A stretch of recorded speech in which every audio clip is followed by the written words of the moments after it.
Hi everyone, Mature Simmer here. Going ahead and getting my corn over to the customs silo so that I can get paid as quickly as possible. So, gone ahead as always and tried to figure out the best way to do this. So, we can fill the truck. It doesn't move at the greatest speed when we do that, but it does move well enough. It's not the problem we had with the tanker. So to minimize our trips, because we're going to need 6 of them to get everything emptied. So we have about 475,000 and change in liters of corn that we have to sell. So my goal is I'm trying to, get it to someone who can use it for the Suez project. Obviously, for the potatoes, we used a broker. I did get a quote from a broker, $500 for 1,000 liters. Within game, given that this is the harvest time of corn, as you might imagine, everything's pretty low. So, I think we clearly have weeds, so we're going to have some work on that field, but that's for another time. So, in game, we're at 265 is what I have seen. Well, this is fun. But I think once it kind of crests the hill, we'll be okay. I'm trying to avoid fully switching to manual, because the time it's going to take me to get into manual and then move back to automatic, it's probably just as long as letting it wrestle its way up the hill. But unlike the tanker, that then could go 5 miles an hour, this is obviously better. So we are good here. But obviously that's a lot lower than 500, but the highest, according to the price fluctuation chart in the game, is 507. So certainly seems like a fair price from the customs broker. If I go ahead and try to direct sell, which really wouldn't give an opportunity to get it to the Suez project in any way, but it will give you some context. Right now I was able to get 532 for it, so that would be my best alternative. And just trying to get both of these emptying together, which is the nice thing with customs, where we can empty that truck that way. So the other alternative that I always look at is the resource exchange, running it through our warehouse at Baku. Now that was certainly intriguing in that the average price there is 632. But once again, I'm kind of leaving things up to chance there of whether NPCs buy them or if someone will come and get it. So because I'd like to help with the community, I kind of want a clearer shot. And so what I started asking in the group project was, well, because I'm not as familiar with the meta, and certainly not with anything like this, what is the situation that I need? Oh, those crop circles are still in the trees again. If you saw my video on that, you can take a look, but it looks like it's just something that happens. So far I've only seen it in the fall, but part of the reason is I don't know that I'd be driving any other way this way if it wasn't in the fall. So, but so what I got told is there's a way to advertise on the Entrepreneurs Discord channel and let people know you've got crops. And so I did get contacted by someone who was interested, and they are willing to offer me 575, and then they'll obviously have corn, which they'll use on that side, and the goal would be, I assume, to create, to convert that into canned corn or creamed corn. I don't remember exactly what it is in the Suez project that they need many millions of, but and then we'll help contribute to that. So, because right now, if we go take a look at things, so if we take a look here at the status of the Suez project, you can see, there's some containers getting moved, getting up there. I'll let you kind of estimate the bars. I'm not going to read you all the numbers like I did the one time. But we're fully stocked on semis, medium generators, fuel reserve. The project fees have been done for a while, starting to get some temporary housing units. Here's the canned corn we can contribute to. They need 20 million of those, and we've got just a fraction of that.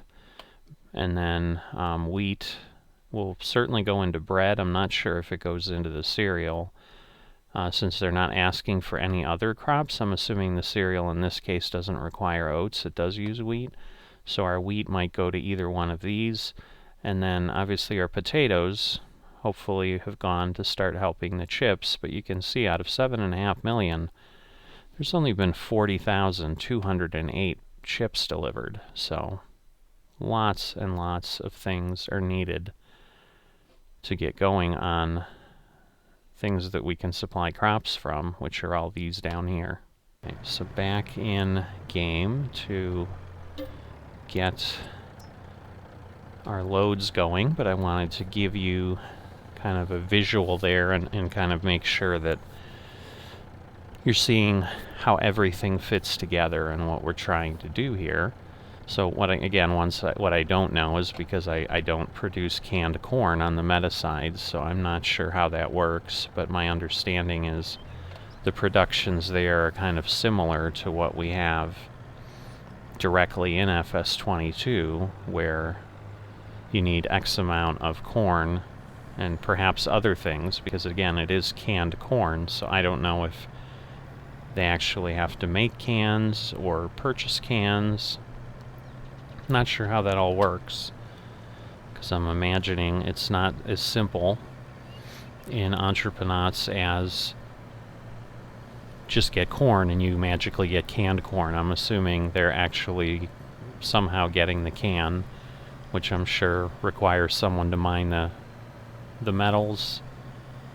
If there's multiple types in the can to be manufactured in some sort of facility and then moved over. And again, one person could have all those lines of production and kind of be vertically integrated, per se, using the business terms that would be appropriate there, that they own all pieces of that supply chain so that they can control it a little bit more, or not. But however it goes, I don't know how much 475,000 liters of corn will produce. It's possible that right now I'm the only one that supplied potatoes, and those 2.5 million potatoes, or those 2 million liters of potatoes I supplied, created 40,000 bags of chips, and that's it. So that would be sad, but that certainly means it's going to take a long time, because, wow, if that's how it worked. But the other reality could be that they're simply, whoops, went too far. I was worried about switching to the right trailer.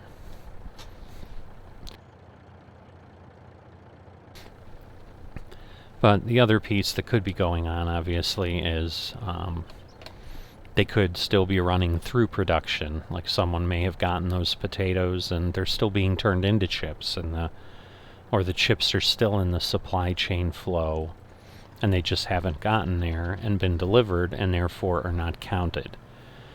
There's not really a way that I know of to know, and I don't know that it ultimately matters. I mean, the metric we've got is that Suez project screen to show us how everything is coming along, and base simple understanding is till all those bars are green, we're still in phase 1 and we're working on phase 1. So, you know, while it's great that we've gotten a lot of equipment there,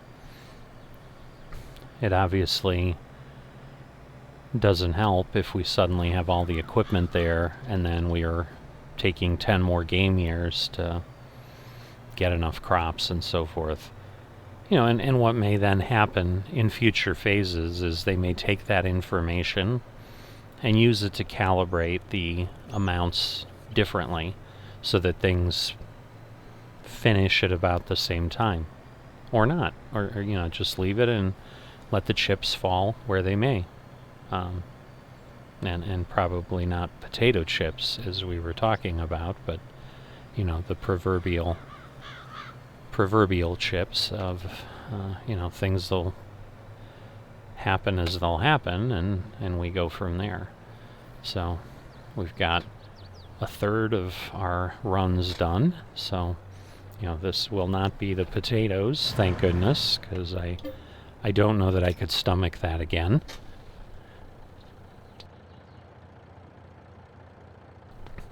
You know, I'm really still struggling in my head exactly what I'm going to do, if any, you know, I mean, if anything in the future, because it's not as if I'm opposed to potatoes. It's just what type of, you know, what am I really going to do in the realm of potatoes?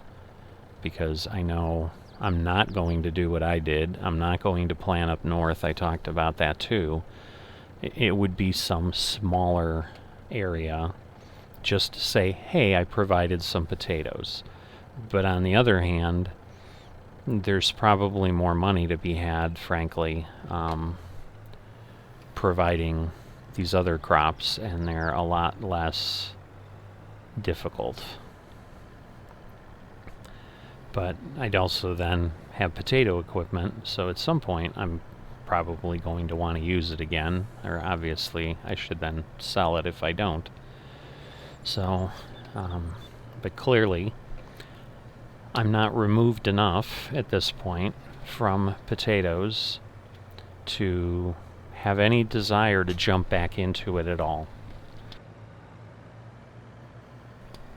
Perfectly happy getting the corn, and kind of what I'm sharing with is, you know, 6 trips with the truck is a lot better than the, I think, 58 I had with the potatoes.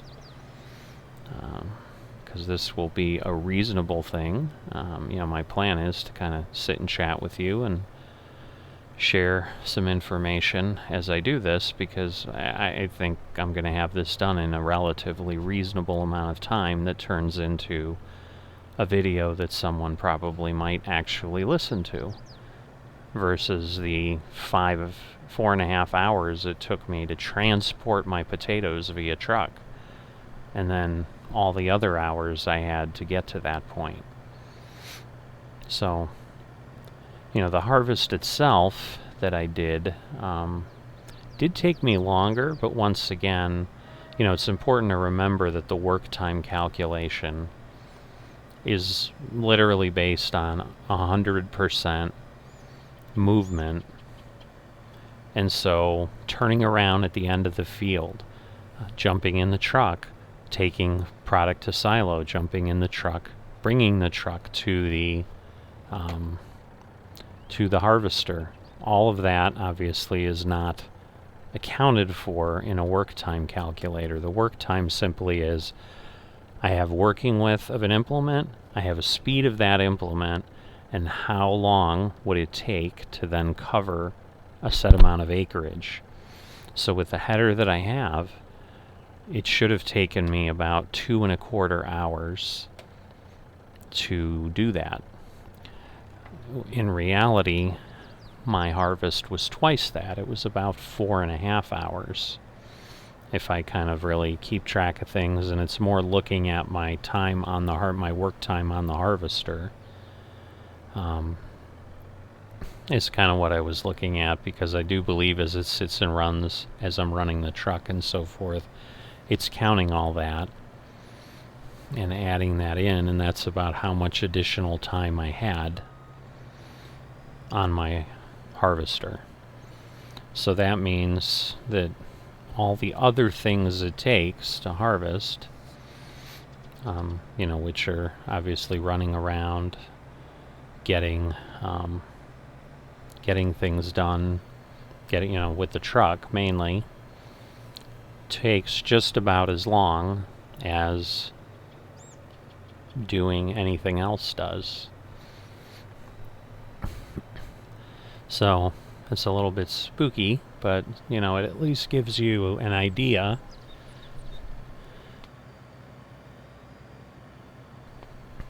of kind of the realities where the work time's an indicator to help you make a decision. It's not in any way a real calculation of how much time you should expect that it's going to take, because even this kind of stuff, like if I was calculating, okay, this truck can go 70 miles an hour and or 50 miles an hour, sorry, and the silo is however far away it is, the custom silo. Doing that calculation would be very incomplete, because obviously it takes quite some time for a truck to accelerate. I'm sitting here at the silo for 30 seconds and doing things. And 30 seconds is being very generous. It's likely a minute or two that it's taking me ultimately to fill this by the time I position the truck, get out, and so forth. So, if I had a work time calculation for the truck that I had done, it would, so like this, where I didn't clear the tree appropriately, like this extra 15 or 20 seconds it's going to add isn't in the work time. And so similarly, while a harvester is just going from 0 to 6, not 0 to 60, when it's harvesting, it's not always running at full speed either. So while I'm saying, well, I have I think it's a 10-meter corn header, and I can go 6 miles an hour, how long does it take to cover 64 acres? And the answer was 2.25 hours. There's all kinds of variables in there that adjust that and ultimately lead to it taking 4.5 hours. Because once again, like if the harvester is down at the south end of the field and the truck was last filled at the north end of the field, I'm jumping to the truck, which obviously, again, we do get to teleport within FS and within FSN. They don't make us jump out of the harvester, run all the way across the field, and jump in the truck, or that would take even longer. But even with that, I'm then starting up the truck, getting it over to the harvester, which, given the length of my fields, can easily take a few minutes each time. So you can start to see how all that starts to add up. And then when I'm taking this from the field to the silo to unload it, probably easily 5 minutes between doing that, unloading, getting back to the harvester. Might even be 10. And, so this was the same truck I was using to harvest with. So that means basically I had to go to the silo 6 times as well.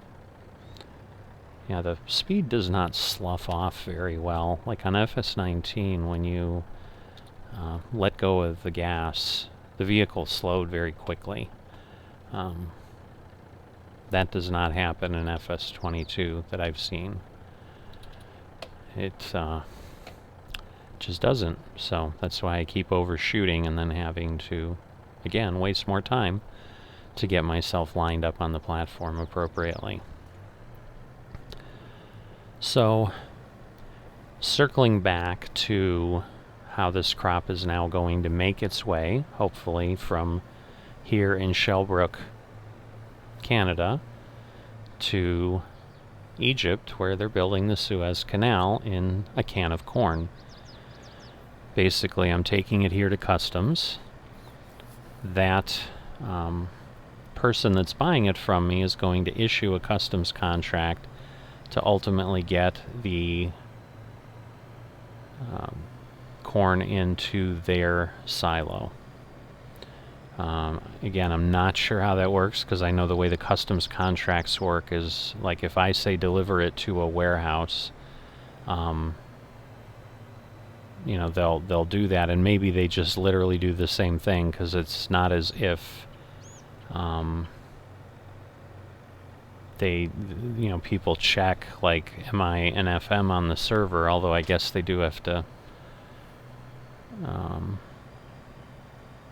No, the farm just says who it is, so I think they could issue a customs contract and basically say, you know, XYZ farm has 475,000 such liters on server 212, and, you know, I'm shipping it to my warehouse. So in the system, they probably just issue a customs contract, just as I would, to send it to the warehouse. And then what that turns into is, then when the customs contract is done, it would deliver it to their warehouse. So I don't know where their warehouse is. You know, but if it was ours, it would go to Baku, Azerbaijan, and then it would have to get from Azerbaijan to wherever the canned corn factory is. They would then, you know, put the corn, process the corn, put it in cans, and again, you know, then ship it in some way to, I think, well, I guess if they have to get it to Egypt, if their canned corn factory isn't nearby, they're going to have to put it on a boat, which I think then goes to Port Said. I might have these backwards. I guess let's quickly take a look again. So here you go. Yes, the port of call is Alexandria. The job site is Port Said. So, yes. So if they have to ship it, if they have to ship the canned corn, they'll get it to Alexandria on a boat, and then it'll be taken from there. I think my truck is stuck on the wall or something. It's slowly moving, so I think backing it up is going to make it worse, but obviously I did a very poor job of, it was moving. There we go. Wow. So that wasted, what, another 30, 45 seconds? That's just crazy. But it is a tight silo, I will say. It's a little more challenging than I was thinking, but it has some awesome capacity, so it was definitely hard to pass up. So we're going to have one more truck after this, but yeah, it would get to Alexandria, I'm sorry, and then there's trucks that then will take that from Alexandria to Port Said, and then I think it gets finally credited to the group Suez project at that point. So all of that has to happen. And so, as you might imagine, that takes several people, I'm sure, and some time. And so I'm just trying to do something rather than direct sell my corn to make money the way I normally do, to say, hey, somebody wants this for Suez, like, I've got corn. Now again, it's possible they're not going to use it for Suez. I'm never really going to know, I guess. So I may just be selling it to someone, but I'm thinking I'm doing the right thing. I've advertised, they've responded to the advertisement, and, you know, we're going from there. But it's a little different arrangement, because the broker then, I think, you know, tries to sell the crop, where this person, I'm assuming, is going to use the corn for something, probably to make canned corn, and then sell that to someone who's going to get it to the Suez project. But so that's what we're looking at. Like, see, I let my foot off the gas before the truck even hit the ramp, and obviously it still struggled. And then I hit my shuttle shift more than I thought, and suddenly, instead of being in reverse like I was hoping to slow it down, instead I just accelerated a bit more and took it off of the pit. So didn't really help. So heading for our last load. But yes, at this point we will be selling this corn for $575 per 1,000 liters. So, you know, whatever that math is, 475 times 575. I'm assuming 250,000 maybe. It's not going to be 2.5 million. That's too much. So it's probably 250,000 is what I'm going to make off of this crop, I think. So, you know, we'll see what the profitability looks like, and I'll share that in a future episode at some point once I know. And that's the plan. So, you know, definitely good to get this done. It looks like I'm going to have plenty of work over there for the wheat, because I've got a couple jobs now. It looks like I not only am going to fertilize, but I'm also going to spray for weeds. So, so that's going to... Whoops, now I'm going too far. I'm like heading to the sheds. Totally disoriented. That's what I get for using a drone up in the trees, right? Alright, let's try to not do what I did before. Of course, now I'm just on the other side and hitting that wall. Goodness gracious. This is way more challenging than it should be. Maybe I just need to admit it's less of a challenge, it's just I'm a bad driver. But yeah, this will be it. So as you can see, we have 75,000 something. We'll, you know, we'll take a look at that.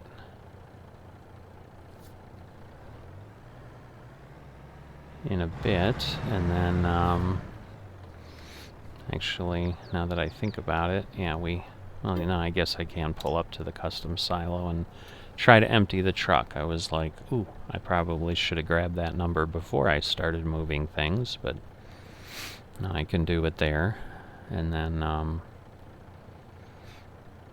you know, we'll know exactly what we have. Well, we'll know here, because, so, it's going to be 475,933, unless we get a little bit of FS spoilage, like sometimes happens, where I've noticed at times, sometimes a truck will fill to 79,999, even though you're filling it completely. And sometimes you get lucky and you find a little bit extra. You get a liter or two extra, not at a time, but over the course of the entire shipment. Sometimes there's a little bit of a skew, but what I am expecting to see is 475,933 liters of corn in the custom silo when we go there. So, you know, certainly not a bad thing. And yeah, I mean, it's kind of an easy... I slowed down more than I needed because I didn't want to end up in the river. I realized I had overturned, and then I didn't want to accelerate and then misjudge straightening out, so it's a little more difficult getting up this hill. But yeah, if we had 475 and we were selling it for 500, like the initial offer from the broker, we'd obviously be getting, you know, 230 something. So yeah, so we probably are going to be right up around 250-ish, 240, 250, maybe even 260 if we're lucky. So, not as much as we got in potatoes off of that field dollar-wise, but once again, if I factor time into it, this was much, much simpler. I mean, I was planting with a seed hawk. You know, I'm harvesting with a 10-meter header instead of a 3-meter or whatever it is harvester. You know, just so many differences. Oh goodness, it rolled off the thing. This is insane. Alright, hopefully that'll work. There we go.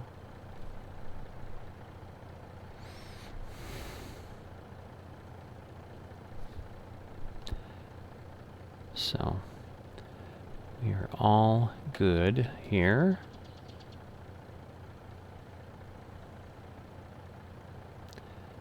Alright, so we're going to pull around and we're going to see what we have. Because I also need to send that to the person who's buying from me so they can issue a contract. So, there we go. Start filling corn. There we are. Alright, so obviously we don't want to unload it into our truck, but as you saw, 475,933. Exactly what we felt we should have. So no strange shenanigans with the amounts. So definitely, you know, excited to get this done. You know, our second harvest for the Suez project. So I hope you've enjoyed tagging along, understanding what the plans are. And I'm just going to do what I need to do to pack my stuff up. But in this case, I will see you next time.